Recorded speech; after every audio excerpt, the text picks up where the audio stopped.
tout le monde.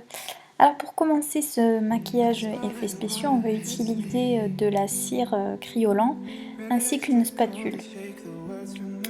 Donc voilà, c'est la cire transparente de chez Kryolan, elle est pas trop mal. C'est une nouvelle cire qui est sortie il n'y a pas très longtemps. Donc je la place sur mon doigt, l'intérieur de mon doigt. Donc j'ai décidé de faire deux entailles différentes sur deux doigts.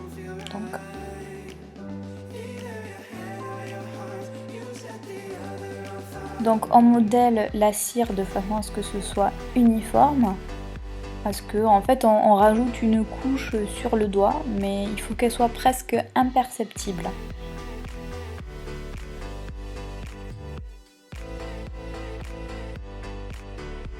On va, comme d'habitude avec la vaseline, lisser tout cela pour avoir un rendu beaucoup plus net.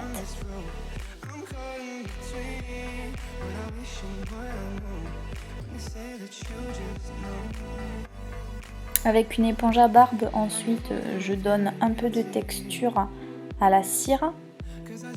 Donc je tapote tout simplement au niveau de la cire. Ensuite, je vais utiliser un fard gras de chez Kryolan qui est assez clair. C'est couleur chair, mais un peu plus clair. Voilà, c'est pour donner...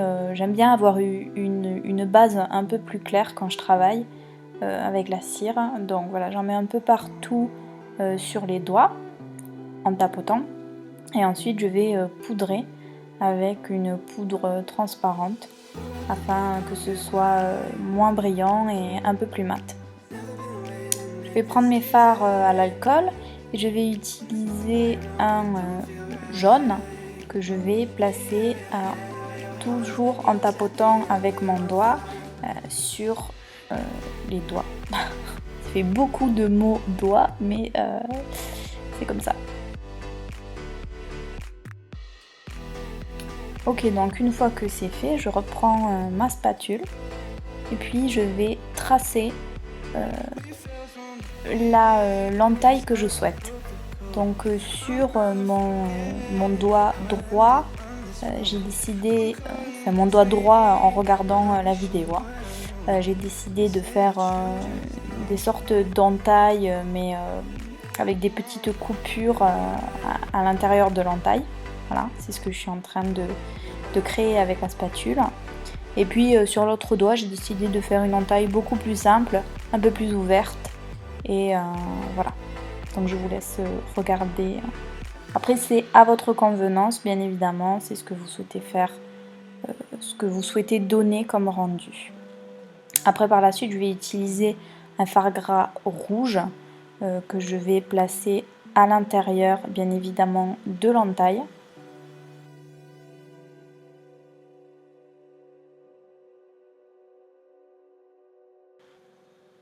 Ensuite, je viens utiliser un noir, toujours des fards à l'alcool, que je vais placer sur les extrémités à l'intérieur de la blessure. Enfin, j'essaie en tout cas, parce que c'est très liquide, donc voilà. Si c'est un peu fait à l'arrache, c'est pas grave. Et ensuite, je viens prendre un rouge très foncé, c'est ouais, un rouge sang, que je vais placer à nouveau à l'intérieur de chaque entaille.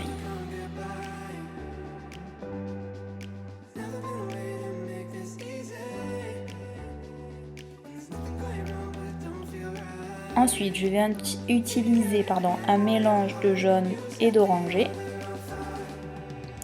et que je vais placer sur les pourtours de la blessure.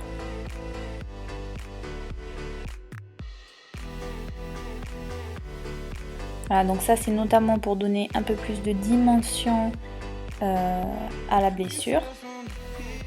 Et avec une éponge à barbe, je viens placer ce même mélange tout autour des deux cicatrices.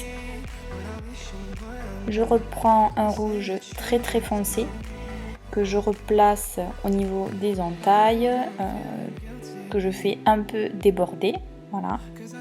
Toujours pour donner une dimension, voilà, pour que ça fasse plus réel, plus réaliste.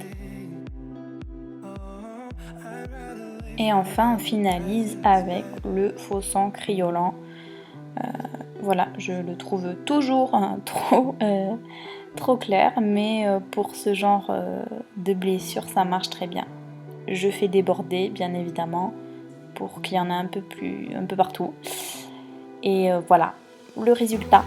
Donc j'espère que ça vous plaît, j'espère que vous pourrez le reproduire.